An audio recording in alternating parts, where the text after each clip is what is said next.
के विवाह करने के बाद उसी पद्मनंदी पंचविंशतिका ग्रंथ की आज कृपा प्रसाद है कि जिस पद्मनंदी पंचविंशतिका ग्रंथ ने न सिर्फ मोहिनी देवी का जन्म सार्थक किया, न सिर्फ मोहिनी देवी के जन्म में जीवन में वैराग्य को लाया, न सिर्फ मोहिनी देवी के जन्म में जीवन में भेद विज्ञान पैदा किया, अपितु उन्होंने ऐसी रत्नमयी कन्याओं को जन्म दिया, बच्चों को जन्म दिया, बालकों को जन्म दिया कि आज हमें कुंवारी मैना जैसी मां ज्ञानमती बनकर के पूरे देश और विश्व में जैन धर्म की पताकाएं फहरा रही है।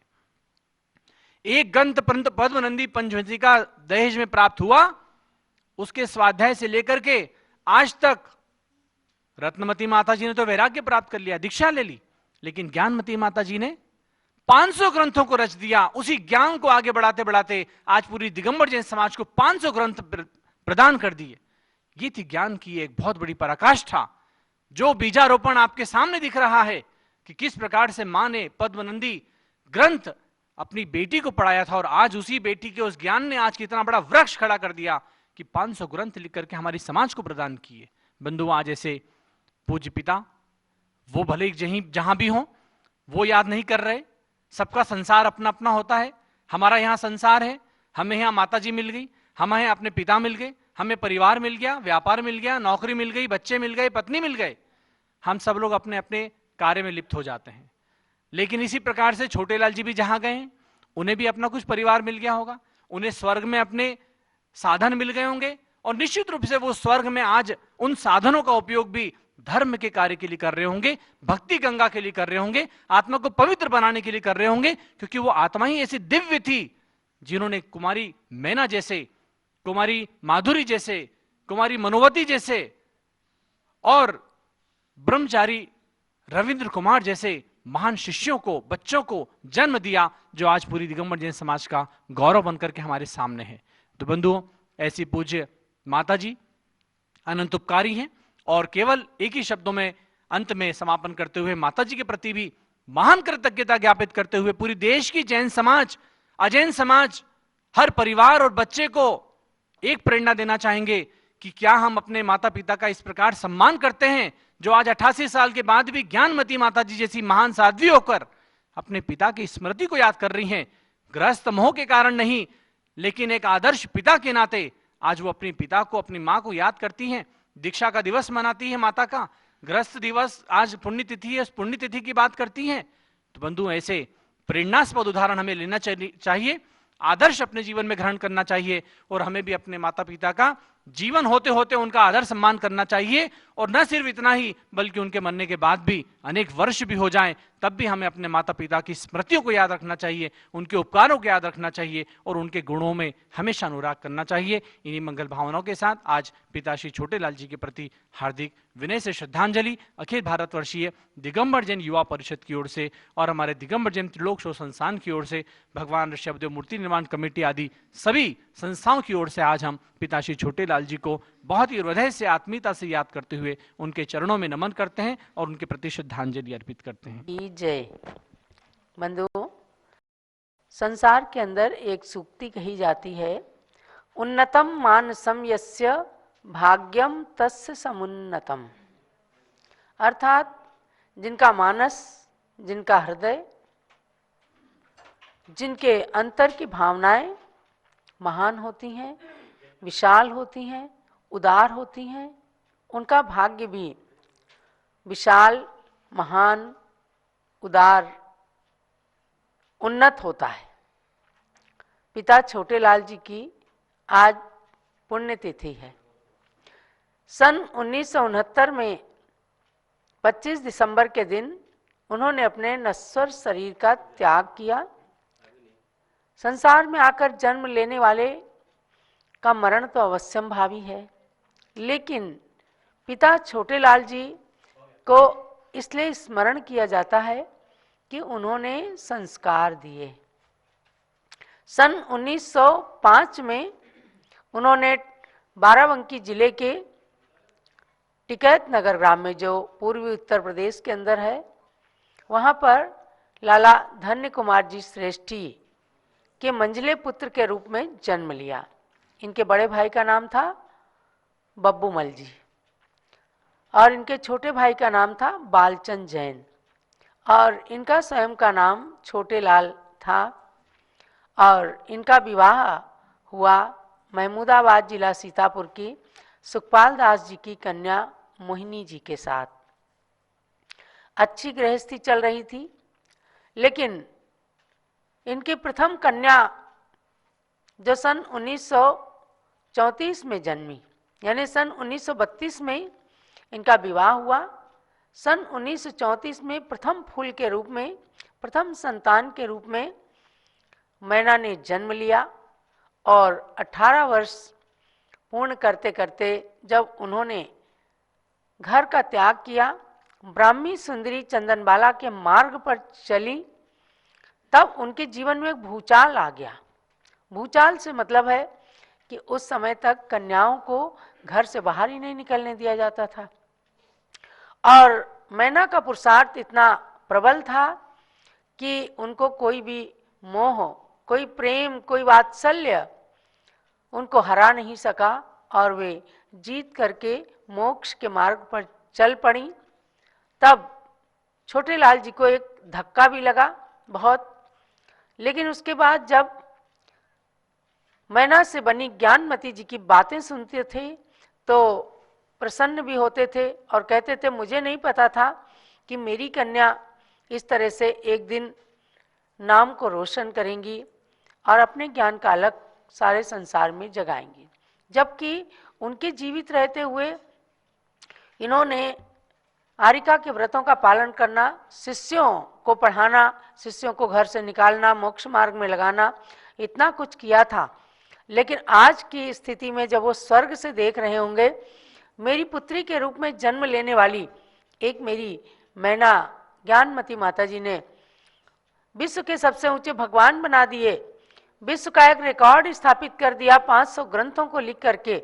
आज उनको 2-2 विश्वविद्यालयों ने डीलिट की मानद उपाधि से अलंकृत किया है और आज भी वे संसार को अमर संदेश और अमिट निधियां प्रदान कर रही। तो मैं समझती हूँ कि जिस तरह से उन्होंने आज के दिन सन 1969 में शुभ भावों के साथ समाधि मरण किया था, तो निश्चित रूप से स्वर्ग के सुखों का अनुभव करते हुए और वहाँ से जरूर जरूर देख रहे होंगे। मुझे याद है मैं भी 11 साल की थी और जब पिताजी का अंतिम सा समय आया, हमारे गृहस्थ के बड़े भाई कैलाश चंद जी हैं, वो बताया करते हैं कि उस दिन पिताजी ने कहा आज दुकान मत जाना, आज मेरा अंतिम दिवस है। पता नहीं क्या उन्हें आभास हो गया था।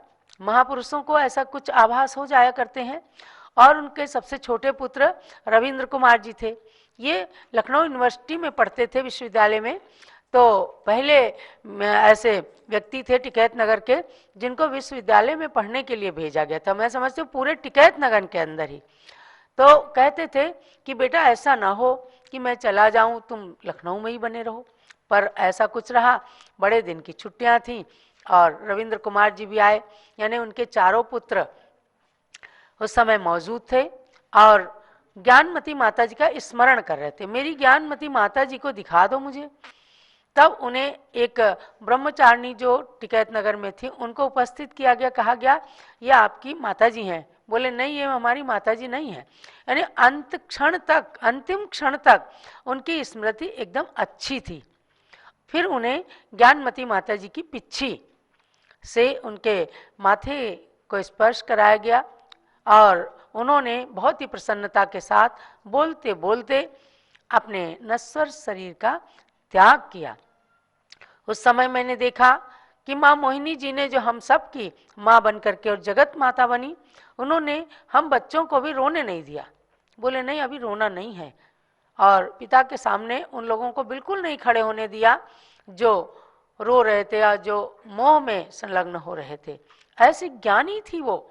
तो उन्होंने अपने पुरुषार्थ के बल पर भी पिता की समाधि को बहुत अच्छा बनाया। ये कर्तव्य होते हैं संसार के। तो मैं आपको बता रही थी कि पिता छोटे लाल जी का शुरू से हृदय बड़ा विशाल था और दीन दुखी जीवों के ऊपर दया करते थे, करुणा भाव रखते थे।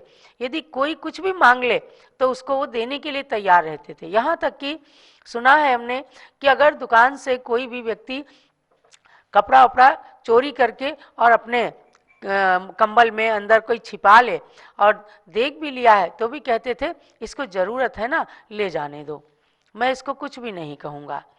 तो ऐसे उदार व्यक्ति, उनको कभी भी कमी नहीं आई और वे रत्नाकर के समान अपने पुत्रियों का और पुत्रों का बिल्कुल एक सरी का पालन करते थे। कभी भी उनकी बेटियों को, हम लोगों को कभी कोई कुछ भी कह नहीं सकता था, भाई भी नहीं कह सकते थे।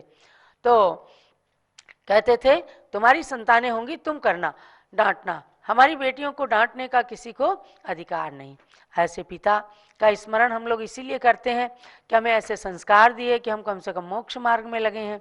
आज उनकी पुण्यतिथि पर उनका स्मरण करते हुए, और हम तो भगवान से ही प्रार्थना करते हैं कि शीघ्र मनुष्य भाव धारण करके तपस्या करके और मोक्षगामी आत्मा के रूप में इस संसार में स्मरण किए जाएं।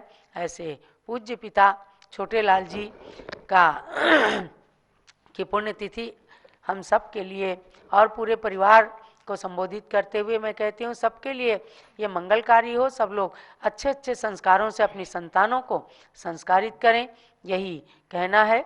आज संयोगवश उनकी पुत्री जो श्रीमती जी हैं, श्रीमती जी की पुत्री सुमन जो चौक लखनऊ में रहती हैं, कल उनको भी पति का वियोग एक ऐसा आया कि वह बच्ची भी सुमन जैन दुखी हैं, लेकिन उनके लिए भी कहना है कि बेटा आप दुख मत महसूस करो।